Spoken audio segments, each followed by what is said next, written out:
அனைத்து எபிசோட்களையும் பார்க்க சோனி லிவ் ஆப்பை டவுன்லோட் செய்யவும். Sony Liv, we live to entertain.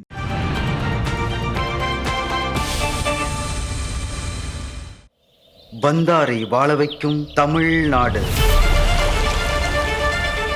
இங்கே மாவட்டத்திற்கு மாவட்டம் உணவின் மனமும் ருசியும் மாறினாலும் இங்க எப்பவுமே மாறாத ஒரு பாரம்பரியம் இருக்கு.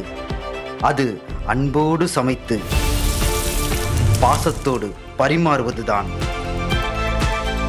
இப்படி பலதரப்பட்ட மக்கள்,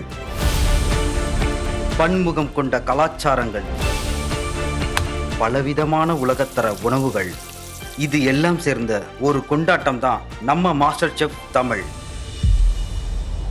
விவசாயம் செய்ய ஆரம்பிக்க உடனே நான் வேலையை விட்டுட்டேன்.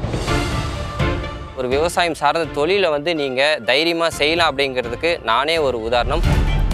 என்னுடைய ஃபுட்டு பல இடத்துல ட்ராவல் ஆயிருக்கு. I need to have my own identity. நம்மளோட இந்த கல்ச்சர் ஆஃப் குக்கிங் நிறைய பேருக்கு தெரியணும், நிறைய பேரை ரீச் பண்ணணும்.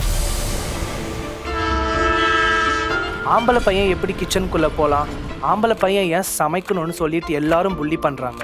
அவங்களுக்கு பதில் சொல்கிறதுக்காக தான் நான் மாஸ்டர் ஷெஃப்க்கு வரேன். என்னை பொறுத்த வரைக்கும் சமைக்கிறதுனா ஜஸ்ட் குக்கிங் அப்புறம் சர்விங் கிடையாது. It's a way of showing my love. It's never too late. நீங்கள் 42 ஆனால் என்ன, உங்கள்கிட்ட பேஷன் இருக்குன்னா யூ கேன் ஸ்டெப் ஃபார்வர்ட்.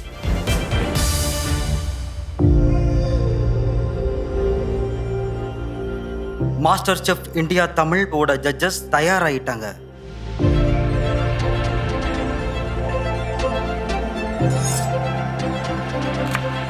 எல்லாருக்கும் பிடிச்ச வழி எனக்கு பிடிக்காது. லைஃப்ல நான் தேடுறது ஒரு மேட்னஸ். ஒன்னும் ரெண்டுன்னு சொல்றவங்களை விட 11 சொல்றவங்க தான் எனக்கு பிடிக்கும். என் கிச்சன்ல நான் மேடா தான் இருப்பேன். ஆனா மாஸ்டர் ஷெஃப் கிச்சன்ல நான் மேட் டு த கோரா இருப்பேன்.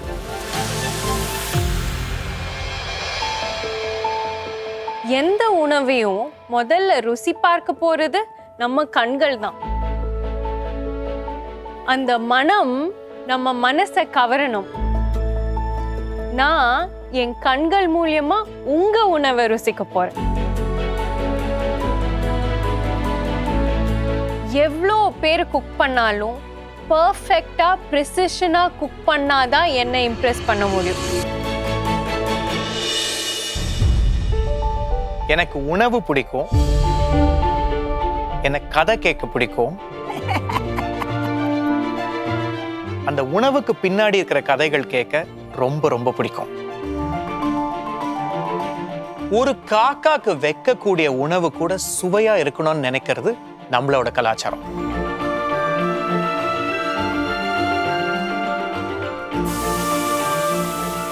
சொல்ல மறந்த உணவின் உணர்வுகளை கேட்போம்.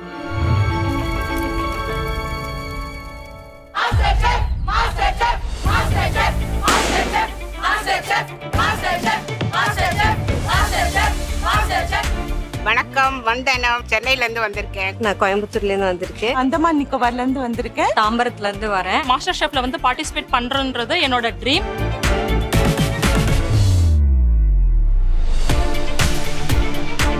மாஸ்டர் ஷெஃப்ன்றதே ஒரு பெரிய ட்ரீம் தான். நான் இது வரைக்கும் கற்றுக்கிட்ட வித்தியாசமான உணவுகள், யாருமே பார்த்திராத சமையல் முறைகள், இதெல்லாமே மக்களுக்கு நான் கொண்டு போய் சேர்க்கணும்.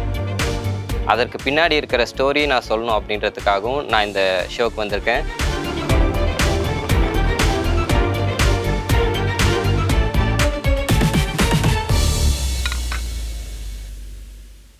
என்னோட பேர் நந்தகுமார். நான் கொடைக்கானல்ல இருந்து வரேங்க. இன்னைக்கு என்ன செஞ்சு எடுத்துட்டு வந்திருக்கீங்க? வறுத்த வெத்தலை மீன், கப்பக்கிழங்கும் காய்கறியும் கொண்டு வந்திருக்கேன்.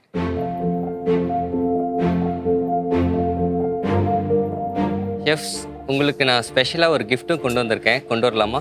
கண்டிப்பா.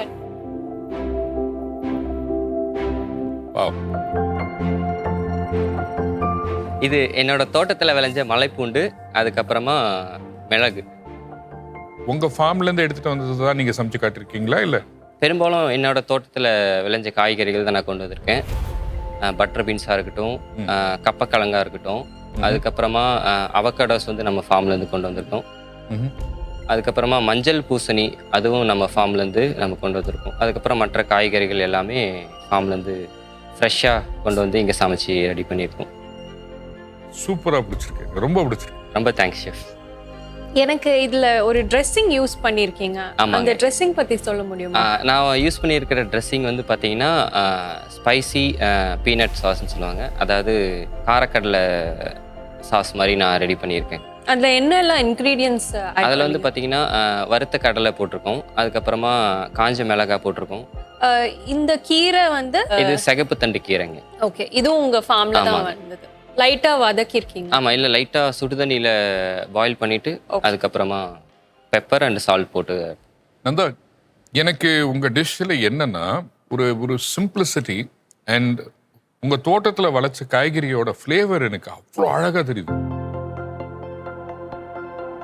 புத்தா போல்னு ஒரு கான்செப்ட் இருக்கு. அந்த கான்செப்ட்ல நீங்க இந்த டிஷ்ஷை வந்து என்விஷன் பண்ணிருக்கீங்களா? இதுல நீங்க மில்லட் யூஸ் பண்ணிருக்கீங்க இல்லையா? ஆமாங்க. என்ன சிறுதானியம்? வரகு. இப்போ இந்த வருஷம் வந்து நம்ம எல்லாம் வந்து இந்த இயர் ஆஃப் த மில்லட்னு பேசிட்டு இருக்கோம். பட் ஆக்சுவலா இந்த மில்லட் போய் சேரக்கூடிய இடம் வந்து மலைவாழ் மக்கள். ஆமாங்க. கொடைக்கானல்ல வந்து பாலியன், புலியல் இவங்க இருக்காங்க. ஊட்டி பக்கம் நீலகிரி மாவட்டத்துல எடுத்தீங்கன்னா தோடா, சிருளாஸ், படுகாஸ், குறும்பாஸ் இவங்க எல்லாமே கல்டிவேட் பண்ணது தான் இது ஒரு காலத்துல. ஆமாங்க. ஸோ இது வந்து அவங்களுக்கு போய் சேரும். எனக்கு உங்ககிட்ட பிடிச்சிருந்த விஷயம் என்னன்னா இது உங்களோட ஒரு தோட்டம். ஆமாங்க.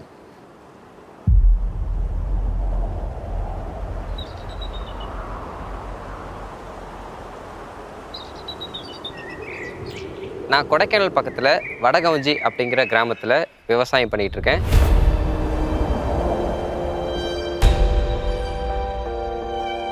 காலேஜ் ஜாயின் பண்ணும்போது தான் என்னோட சமையல் பயணமே தொடங்கிச்சு.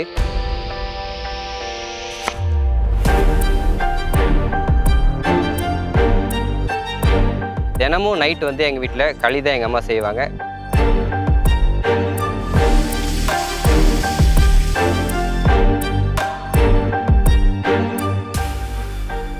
களிக்கு கலக்காய் சட்னி, அறுவாட்டு குழம்பு, இந்த மாதிரி சின்ன வயசுலேருந்தே தோட்டத்தில் கிடைக்கிற பொருட்களை வச்சு நம்ம சாப்பிட்டதுனால அந்த டேஸ்ட் வந்து பின்னாடி நாம் சாப்பிட்ற உணவு வந்து கிடைக்கல.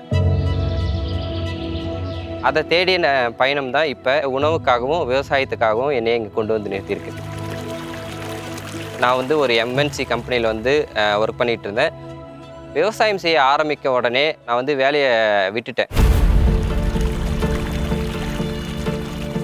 விவசாயம் அப்படின்னாலே மனசில் ஞாபகம் வருது பார்த்தீங்கன்னா அது வந்து ஒரு நஷ்டமான தொழில். அதை வந்து நீங்கள் செய்யவே கூடாது அப்படின்ற மென்டாலிட்டி தான் இப்போ இருக்கிற மக்களுக்கு வந்து இருக்குது. முழு எபிசோடுகளையும் பார்க்க இங்கு கிளிக் செய்யவும்.